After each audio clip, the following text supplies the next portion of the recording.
Dunque la mostra ormai è aperta da una quindicina di giorni e pensavamo di raccontarvi insieme un po' l'itinerario della ricerca che abbiamo fatto per arrivare alle conclusioni alle quali poi siamo arrivate. Abbiamo cominciato a pensare a questa mostra quasi 10 anni fa, per dire la verità, e poi abbiamo cominciato a lavorare seriamente prima del lockdown, ovviamente. Abbiamo cominciato perché avevamo visto questo panorama che ci sembrava assolutamente meraviglioso e di cui c'erano poche informazioni. C'erano i 2 libri, quello di Antonello Nave e quello di Roberta Reali, che danno delle informazioni che però erano più generiche su Biasin e dunque siamo andati avanti nella ricerca, giusto? Sì, va detto che nel corso della ricerca abbiamo cambiato anche abbastanza le stesse conoscenze e le stesse acquisizioni su questa materia, che si è rivelata più ricca, più variegata e anche con maggiori soddisfazioni nella ricerca di quello che inizialmente pensavamo. Se ci pensi bene, è vero, è da 10 anni che ragioniamo attorno ai panorami in generale. Poi è entrato dentro la nostra curiosità questo straordinario pezzo, questo capolavoro che è conservato a Rovigo nell'Accademia dei Concordi, e attorno a quello abbiamo ricominciato in qualche modo su basi nuove ad approfondire e a cercare di spiegare, perché ci siamo trovati con un oggetto difficile da decifrare, non difficile da capire, ma difficile da decifrare il senso, le ragioni, il perché, il per come, insomma,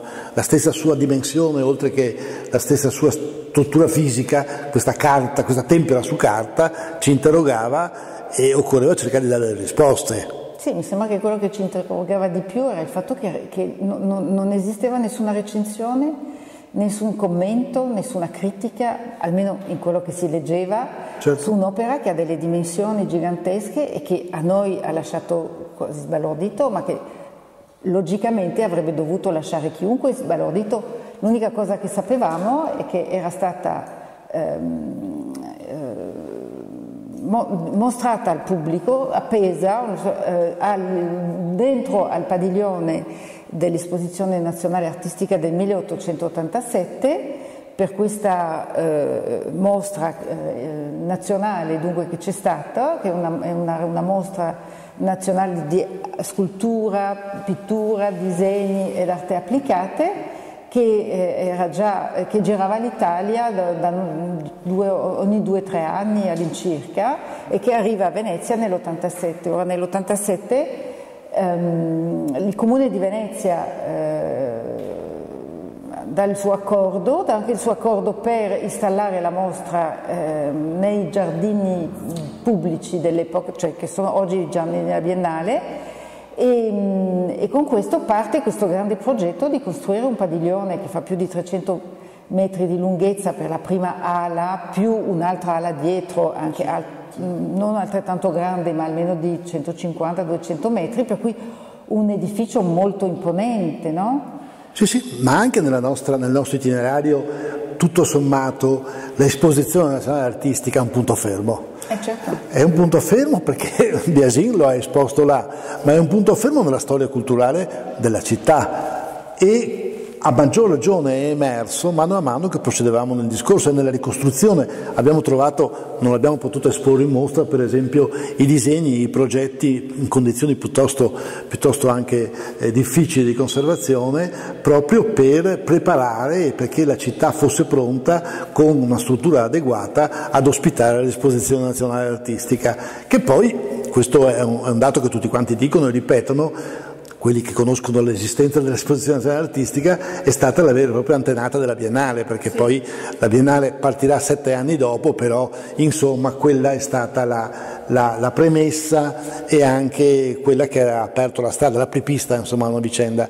E noi abbiamo, anche qua, abbiamo allargato un po' le nostre ricerche, perché se ti ricordi una delle ricerche che poi non si è conclusa, fra l'altro, e che quindi pensiamo che sia ancora aperta, è quella sui servizi fotografici fotografici dell'Esposizione Nazionale Artistica, in particolare una figura di un fotografo veneziano dell'Ottocento che è Giovan Battista Brusa, che certamente ha fatto servizi, perché abbiamo la documentazione, mentre si montava la Esposizione Nazionale Artistica dell'87, noi speravamo di trovare tra l'altro una documentazione di come Biasin viene esposto nell'Esposizione Nazionale Artistica. È stato faticoso poi ricomporre in qualche modo questa vicenda senza avere il supporto iconografico di una fotografia o di una documentazione di altro genere. Sì, però come facciamo vedere qua abbiamo ritrovato Brusa attraverso le incisioni che poi erano pubblicate nell'illustrazione nazionale.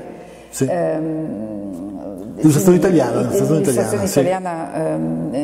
che avevano fatto tutta una serie di numeri speciali e che pubblicavano di settimana in settimana la storia dell'esposizione e avevano chiuso, perché è così indicato, come probabilmente lo vedete, è indicato che era stato richiesto a Brusa di fare un servizio fotografico. Sì.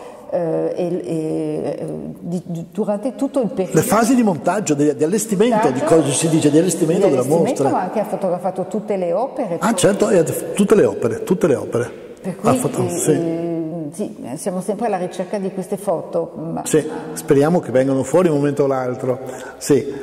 Poi l'altro filone, cioè l'altra cosa che ci ha appassionata, e anche questa siamo partiti su suggestioni che ci venivano proprio dalla Reali e da Nave, e cioè quando ci siamo accostati direttamente a Biasin, alla sua storia, al suo inserimento nell'ambiente di Rovigo e del Polesine.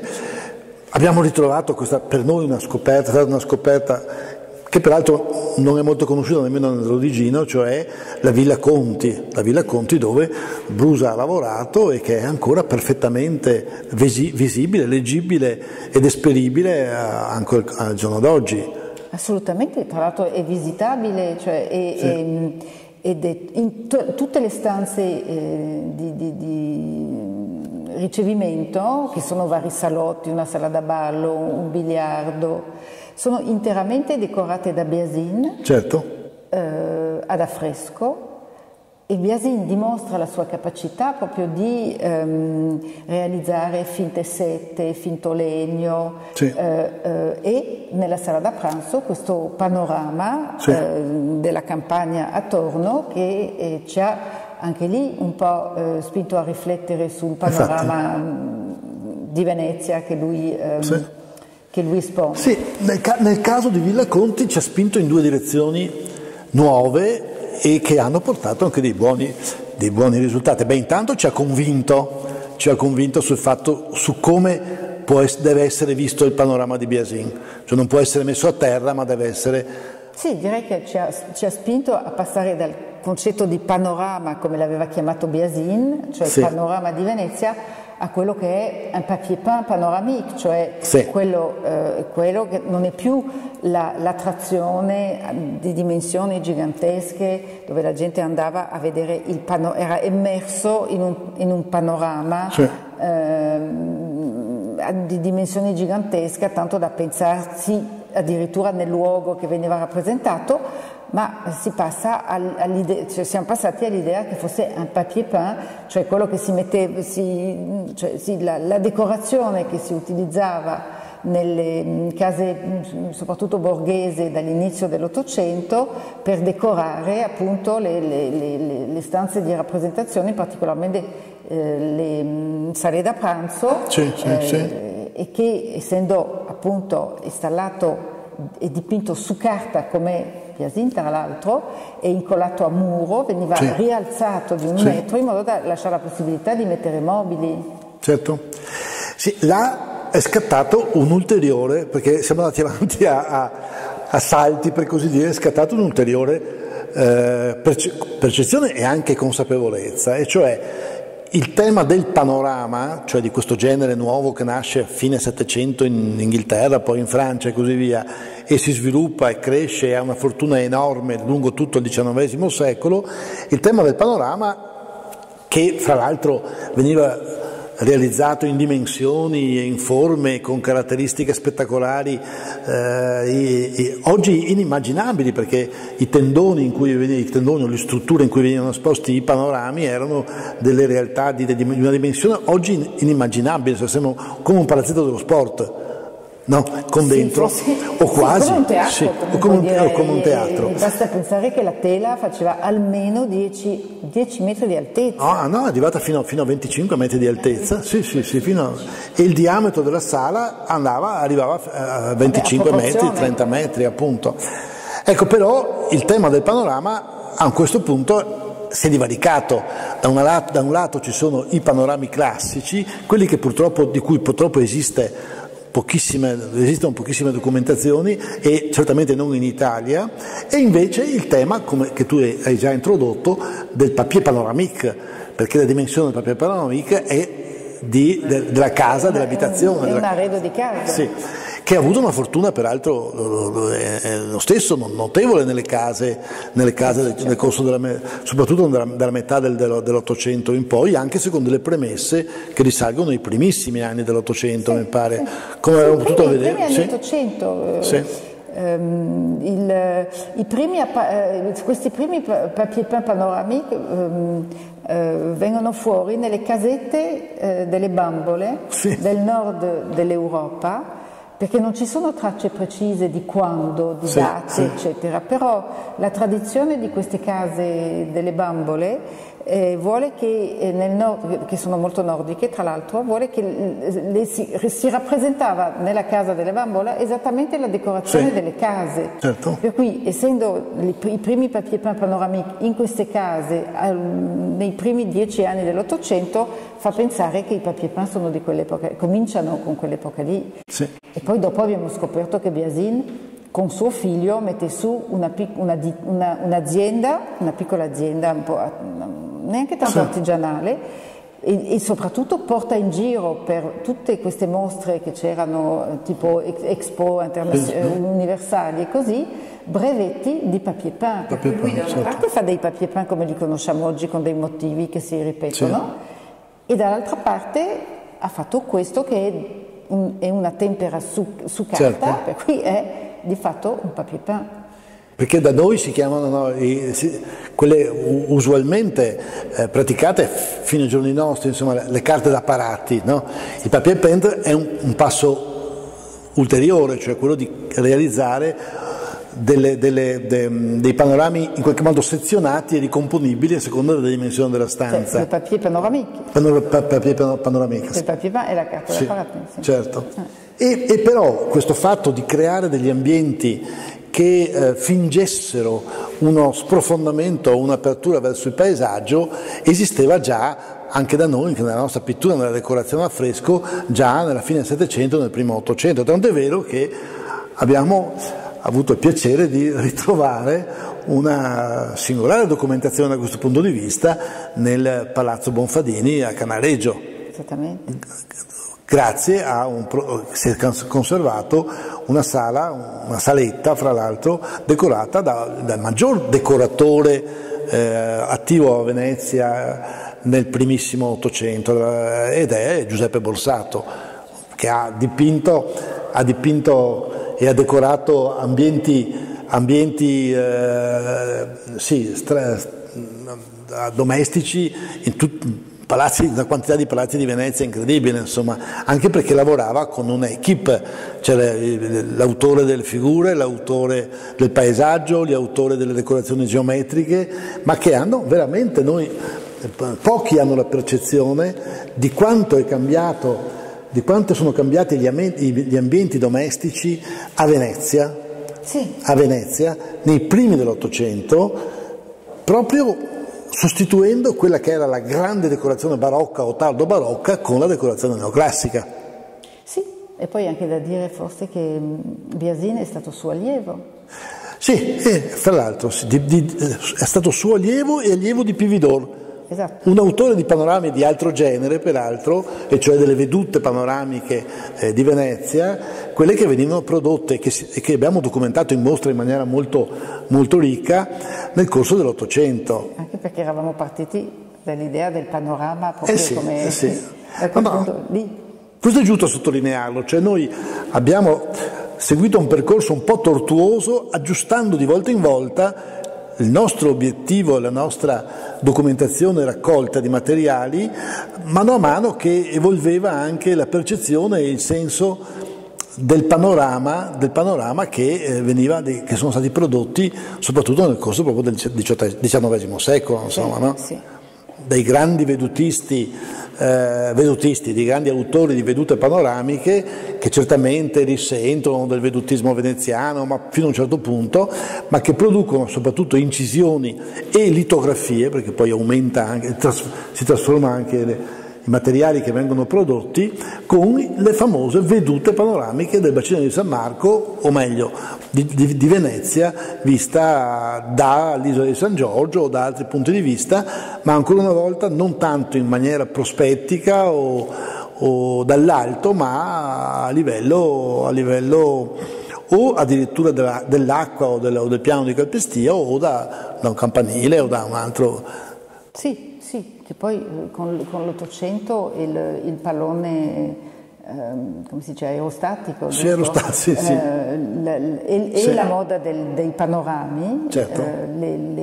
Come lo vediamo anche nella mostra, le vedute ritornano ritornano a vedute a volo d'uccello, come a ritornare verso De Barbari, in un certo senso, come se un cerchio fosse chiuso o si chiudesse, no? Infatti noi in qualche modo è un cerchio che si chiude, un serpente che si morde la coda, perché si è riscoperta la modalità debarbariana in un certo senso, no? E De Barbari non aveva mica il pallone aerostatico, De Barbari aveva i rilevatori che hanno misurato e dopo ha ricomposto in quel capolavoro strepitoso che è la veduta di Venezia, ha ricomposto la forma della città. Però nel medio Ottocento, soprattutto in Francia, parte l'idea della veduta a volo d'uccello, riparte. Sì, ci sono tutti questi libri, tipo l'Italia a vol d'oiseau, tutta l'Europa a vol d'oiseau, le ville della Mediterranea a vol d'oiseau, e ci sono questi disegnatori come Roy, come Guesdon, che girano l'Europa e disegnano tutte le città importanti a vol d'oiseau proprio. E lì abbiamo trovato Venezia ovviamente praticamente in tutti questi volumi, no? Sì, anche perché esistono, e abbiamo in questa circostanza avuto modo di sperimentare la loro generosità e la loro disponibilità. Esistono collezionisti che hanno materiali che non sono nemmeno presenti in tale quantità e in tale articolazione nelle collezioni pubbliche, insomma, no? Per cui la mostra ha potuto godere, ha potuto avvalersi di prestiti straordinari, generosissimi e con materiali solitamente non conosciuti o pochissimo noti. Dentro a questa quantità di materiale, perché la mostra è abbastanza ricca, spicca evidentemente il grande panorama di Biasin. Non c'è dubbio. Che è una documentazione della Venezia di fine Ottocento che oggi potremmo considerare addirittura imprescindibile, cioè non possiamo guardare, cioè la cosa singolare e che ci dà soddisfazione da questo punto di vista come curatori della mostra, non si potrà, nemmeno da coloro che studiano, non si potrà più considerare la fine dell'Ottocento veneziano prescindendo dalla documentazione e dalla testimonianza di un lavoro come quello di Biasin.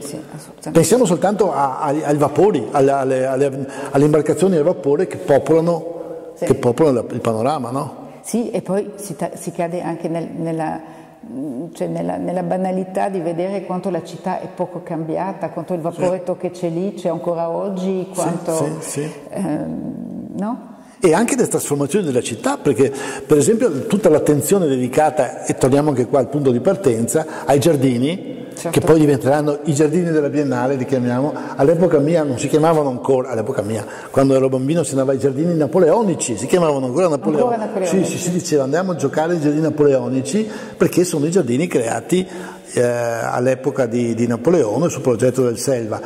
Però adesso sono i giardini della Biennale, perché la Biennale li ha occupati in qualche modo in maniera straordinaria con questa specie di città giardino delle muse con i padiglioni del mondo, del mondo, no? Dei padiglioni nazionali.